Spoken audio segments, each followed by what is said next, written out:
La sécurité, c'est la première des libertés. Sans sécurité, on ne peut pas vivre tranquille. C'est la raison pour laquelle, après avoir créé en 2014 une première équipe de police municipale de nuit, parce qu'il n'y en avait aucune dans notre ville, hier soir, à la quasi-unanimité, le conseil municipal a validé la création de 8 postes de policiers municipaux supplémentaires pour qu'on puisse à la fois disposer d'une deuxième équipe de police municipale de nuit, mais bientôt d'une équipe de policiers équipés avec des chiens et de davantage de personnes au centre de supervision urbain pour être capable de regarder et d'utiliser les presque 150 caméras de vidéoprotection qui aujourd'hui ont été déployées sur l'espace public.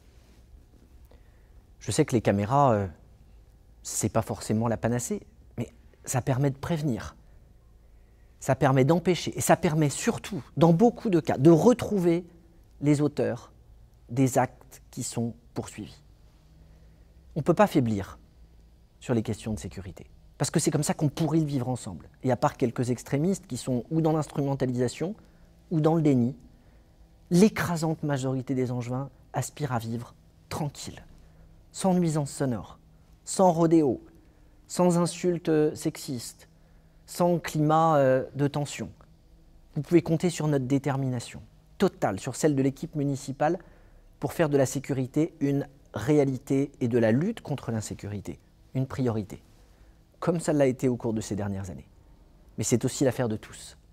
Et j'appelle chacune et chacun d'entre vous à la vigilance et au comportement citoyen pour que précisément on conserve cette qualité de vie à laquelle nous sommes si attachés.